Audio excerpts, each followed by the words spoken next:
Councillor বা mayor বা member নামে যাদের পুনর্বাসন করার চেষ্টা হচ্ছে, আমার দৃষ্টিতে এটা আওয়ামী লীগের পুনর্বাসনের একদম প্রাথমিক পদক্ষেপ বা প্রথম পদক্ষেপ। আমি এর আগেও অনেকবার বলেছি যে বাংলাদেশের আনাচে কানাচে প্রতিটি ভাজে ভাজে ভারতীয় গুপ্তচররা লুকিয়ে আছে। তারা কারা? তারা হলো এই আওয়ামী লীগ এবং আওয়ামী লীগের কিছু লোক যারা ঘোমটা দিয়ে আমাদের মধ্যে নানা রকম নেতৃত্বের পজিশনে এতদিন বসেছিল। আমরা বলেছি যে এরা ভারতের গুপ্তচর, এরা আওয়ামী লীগের গুপ্তচর। একদিক দিয়ে এই পুনর্বাসন প্রক্রিয়ার মধ্যে ভালো হয়েছে যে তাদের মধ্যে কারো কারো ঘোমটা খুলে গেছে। আপনারা এখন প্রমাণ পাচ্ছেন যে আমরা এতদিন যে দাবি করেছি এরা আওয়ামী লীগের রুহানি পুত্র, তাদের চেহারা এখন আপনারা দেখতে পাচ্ছেন। আজকে এই কাউন্সিলর বা কমিশনারদের পুনর্বাসনের প্রক্রিয়া চলছে। আগামীতে যাতে এদের হাত ধরে ভিন্ন নামে ভিন্ন দলের ভিতরে আওয়ামী লীগের আরো লোক ঢুকানো চায়।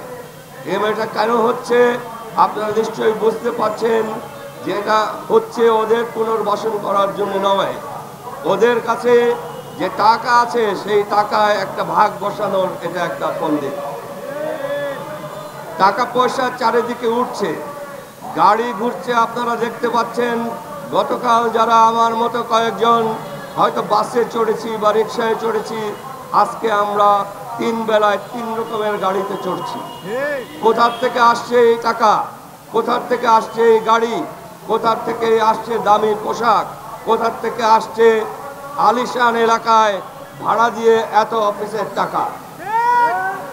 এই টাকা আমাদের মধ্যে আন্দোলনকারীর বেশ ধরে যারা কামাচ্ছেন তারা এই আন্দোলনের সাথে বিশ্বাসঘাতকতা করছে। তারা এই আন্দোলনকে বিক্রি করে তাদের পকেট ভারী করছেন। দেশের জনতার কোনো উপকারে আর এই ভেগধারীরা এখন নেই।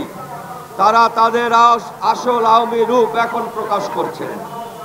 আমি আবার প্রসঙ্গে ফেরত আসি।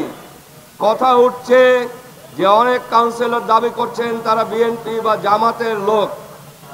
আমি বিএনপি এবং জামাতের থেকে পরিষ্কার একটা স্টেটমেন্ট চাই যে আপনারা এদের যাদের বহিষ্কার করেছিলেন দল হিসাবে এই কমিশনার বা কাউন্সিলরদের কতজনকে আপনারা আজকে আপনাদের দলের লোক হিসাবে স্বীকার করেন?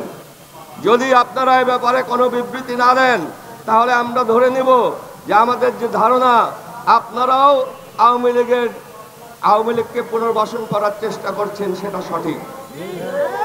আর আপনারা যদি বিবৃতি দিয়ে এদেরকে অস্বীকার করেন আপনাদের দলীয় লোক হিসেবে, তাহলে আমরা আস্থা রাখতে পারবো আপনাদের উপরে যে না, আপনারা এখনো সৎ পথে, সরল পথে এবং আওয়ামী লীগ বিতরণের পথে আছেন।